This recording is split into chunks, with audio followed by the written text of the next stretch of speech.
Someone says something small to you. Maybe a sarcastic comment, maybe a dismissive tone, maybe just a short message that feels slightly rude, and suddenly something inside you changes. Your chest tightens, your thoughts begin racing. You replay the moment again and again in your mind. What they said, how they said it, what you should have said back. Minutes pass, sometimes hours, and occasionally, people stay angry about things that happened years ago. But here's the strange truth most people never realize. Anger inside the human body actually lasts about 90 seconds. When something triggers you, your brain releases stress chemicals like adrenaline and cortisol. Your heart rate increases, your muscles tense, your body prepares to react. This response is ancient. It evolved to protect us when humans lived in dangerous environments. But the chemical reaction itself only lasts around 90 seconds. After that, the body naturally begins to calm down. So why does anger often last so much longer?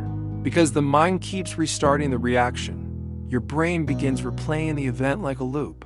You imagine what the other person meant. You imagine what you should have said. You imagine future arguments that may never even happen. Each time the story repeats, the emotional reaction starts again.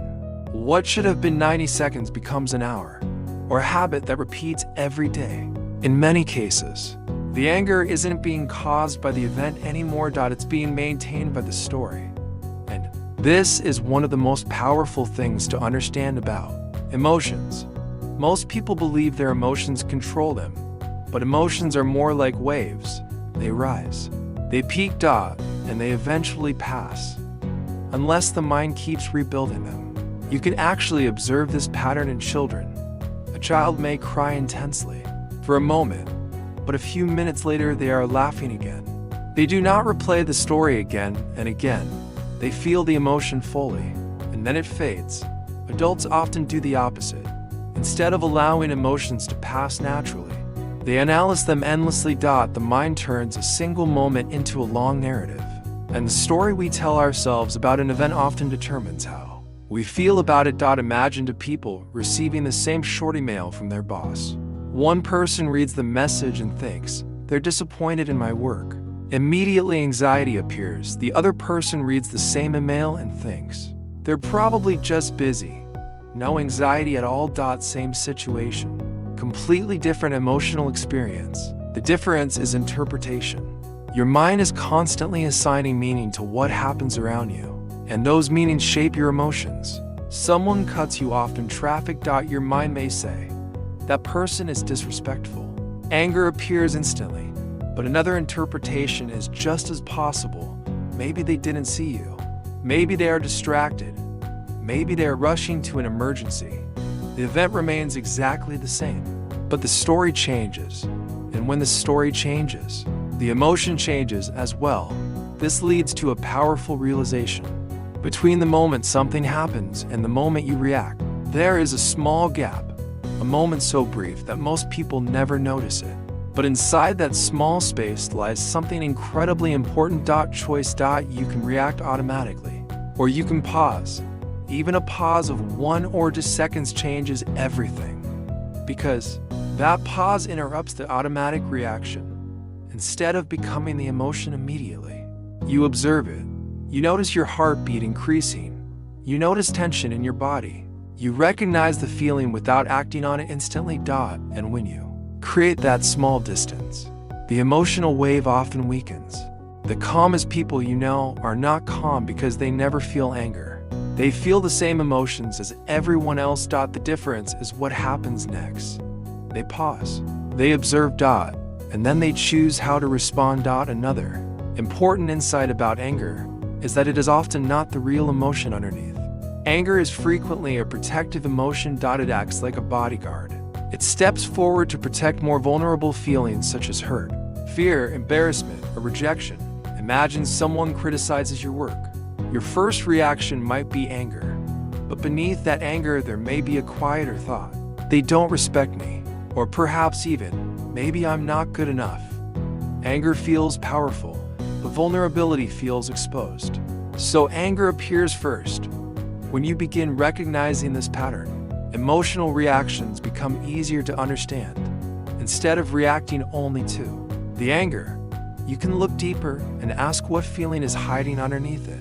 Sometimes that simple awareness changes the entire situation. Communication becomes clearer, arguments become calmer, and emotional reactions lose much of their intensity. Another shift happens when you change the way you see difficult people. Most people see difficult individuals as sources of frustration, but there is another perspective. Difficult people can act like unexpected teachers. The demanding boss teaches resilience, the rude customer teaches patience, the critical family member teaches emotional boundaries. Just like physical muscles grow stronger through resistance, emotional strength grows through challenge. Without resistance, growth rarely happens. Every uncomfortable interaction becomes an opportunity to practice emotional control. Instead of asking, "Why is this person so annoying?" you might begin asking, "What skill is this situation helping me develop?"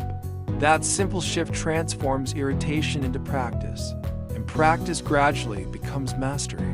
Another powerful tool is learning how to observe your emotions instead of immediately becoming them. Inside every person there are two perspectives, the one experiencing emotions and the one observing them. Most people spend their lives inside the first perspective. When anger appears, they become angry. When frustration appears, they become frustrated. But when you start observing emotions, something subtle changes. Instead of saying, "I am angry," you begin noticing something different. "I feel anger rising."